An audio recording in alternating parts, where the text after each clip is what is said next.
Right, Louise, first of all, happy birthday. Hope you've enjoyed your day and your presents that you got from Sunny. One of them I thought I'd show you how to use is the Aeropress coffee machine. I've had one of these for about 5 years. It's great, I use it like twice a day now. I even take it to work with me when I'm at work. It makes really good coffee. All you have to do is when you go into a coffee shop and they're selling the beans, they'll ask you how you want them ground. Just grind them for Aeropress, and it makes it perfect for it. So there's tons of coffees. This one's from Lucky, I think. It's called Lucky's Roasters, I think. It's from, I think it's down at Haymarket. It's not far from you. Or you can get in any decent coffee shops. You can ask for them. So I'm going to use some African coffee. Is quite fruity, so I quite like that. I'll show you how to use this thing. It looks complicated, but it's not. So what I do is, it's got this little rubber seal. Now you don't have to do this, but I started doing this because it makes the rubber expand and makes sure nothing comes out. So I pour a little bit of hot water on the seal. Now the Aeropress is actually meant to go like, how's it meant to go? It's meant to go one way, and then the coffee. So you might put it on your coffee cup and then press the coffee down, but it starts dripping down. So there's another process called the inverted one. So you get this and you put the rubber in like that, just a little, maybe like half an inch up, so it's sealed. And you've got the chunky bit at the top. Now I put it on this because I end up spilling it. Okay, so I do that and I make sure it's nice and straight. And I get my coffee, and you get a little scoop, and I use one of these scoops. Some people use a bit more because it's make it stronger, but one's probably enough. And what you can do is you can use this little thing, you put it there, and it just pours a bit in. Just tap it all in. There we go, perfect. And then what I do, I just shake it around a little bit, flatten it out. That's your coffee ready to pour the hot water in. But what I do first of all is I put a little bit of hot water in.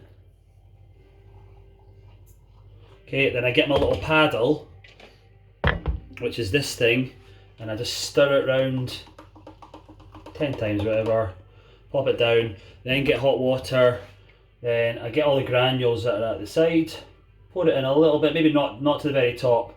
Maybe keep it another like kind of half an inch from the top. Then I get my paddle again, then I just slowly make sure it goes to the bottom and then give it a stir. Okay, and then I'll leave it there. Then what you do, it's over here, is you get two parts. Now I think you'll have paper filters. I got this metal one because I felt it was wasting too much. However, you can use the paper ones. You put that inside there, then this goes onto the top. Now you'll see it there, this is where you've got to be careful because the water I've burnt myself once or twice in this. You turn it around so it's locked in. So that's locked in there, I can pick that up and it'll be locked in. But what I'm going to do now is I'm going to gently hold it and push it down so slowly. I'm using my thumb there. You don't have to do it this way, but this way it pushes all the oxygen out and makes it a bit nicer to taste, seemingly. I mean, I believe everything I read and watch on YouTube. But you've got the little bubbles poking up the top there. What I'm going to do, I'm going to put my milk on. I'll show you this milk steamer another time.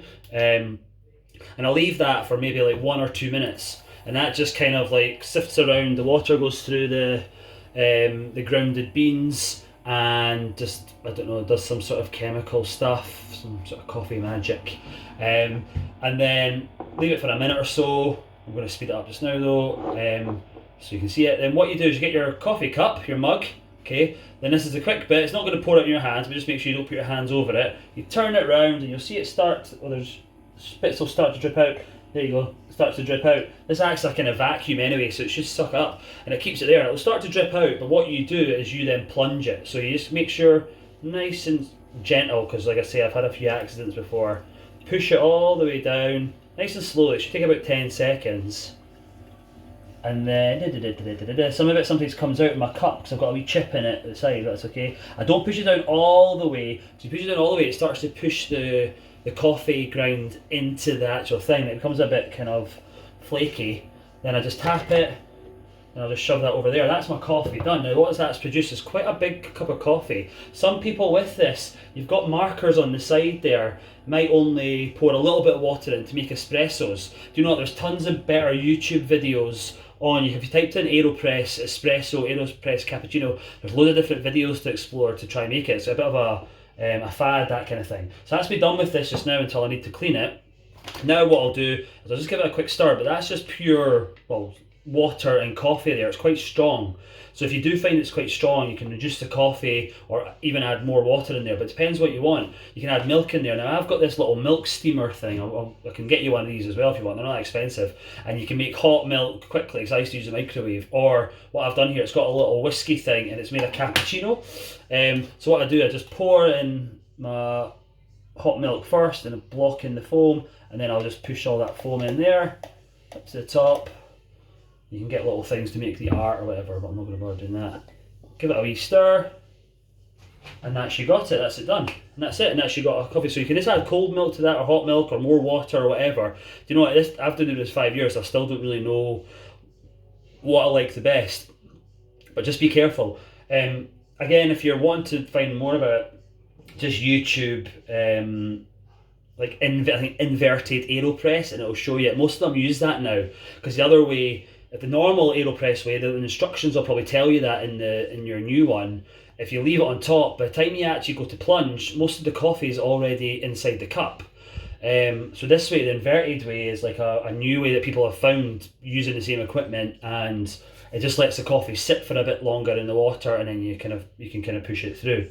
But definitely have a wee play around with it. Just be very careful when you're plunging or when you're pushing it around and stuff, because I've burnt myself quite a few times on it.